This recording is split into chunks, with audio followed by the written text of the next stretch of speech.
I got a fever, and you know what it needs? The only prescription is adding more to the collection.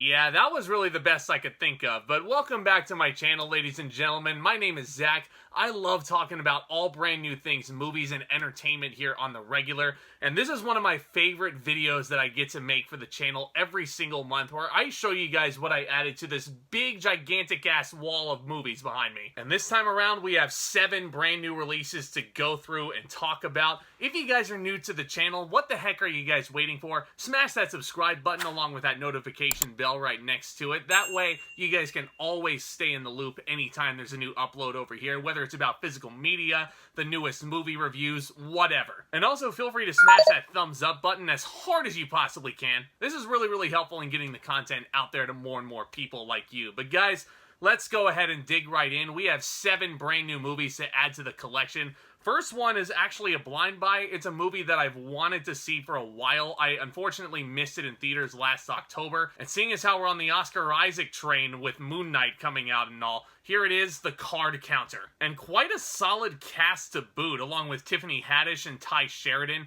I've heard nothing but excellent things about this, and with Oscar Isaac being, on top of the world right now as Mark Spector, I can't wait to go ahead and watch this. I think it's an Oscar Isaac kind of day. Now, real quick, shifting gears here, I am a humongous fan of football. I did review this film, and I'll go ahead and leave links to full reviews for every single movie that I've talked about in depth down in the description. But this one kinda is relevant right now with everything going on in the sports world. American Underdog, starring Zachary Levi as Hall of Famer Kurt Warner. With the quarterback carousel going on full swing, I had to get my hands on something about a quarterback. Moment of silence for the Russell Wilson trade.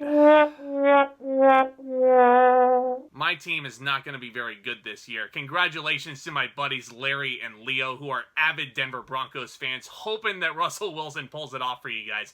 But American Underdog was actually a fairly solid film. I mentioned in my review, I was very concerned that it was going to be a little bit too overly preachy, but it wasn't. I thought it was a very heartwarming tale, and I think Zachary Levi pulls off Kurt Warner to...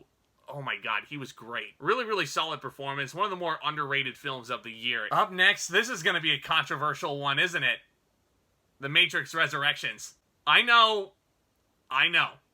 This movie is not the best of the series, obviously. Nothing's going to top the film that revolutionized blockbusters in 1999. But this one, actually, I had a lot of fun with. And I had a couple of friends who actually worked behind the scenes on this film, which is really nice. So I wanted to go ahead and support them any way I can. Plus, Keanu Reeves, he's back as Neo, and he was great. I do prefer this over both Reloaded and Revolutions, both of which bored me half to sleep. So this one was a very refreshing change of pace for me, as it goes with Matrix films. Now, I know what you're going to say about this next one, but yes, I own this film now. Rom-coms are not done this well nearly enough, so I had to go and show my support for this.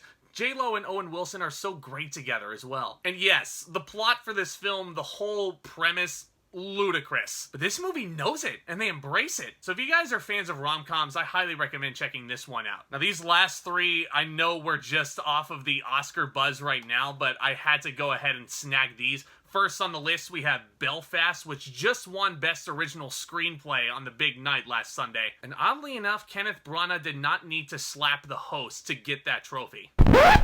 Too soon? But joking aside, Belfast is a phenomenal cinematic achievement. It's not my personal favorite of the Best Picture nominees we got this past season, but this is still a rock-solid film. It's a fantastic story. Kenneth Branagh did such a brilliant job with this. Speaking of brilliant, here's a remake that nobody was expecting much out of. Nightmare Alley. Guillermo del Toro has still got it. Bradley Cooper has still got it as well. You want to talk about a big acting snub? This guy right here. He was the best he's been in Nightmare Alley since Silver Linings Playbook, at least in my humble opinion. I know he's come out with films like A Star is Born. I know he was great in American Hustle and what have you, but Silver Linings Playbook has always been my favorite Bradley Cooper performance.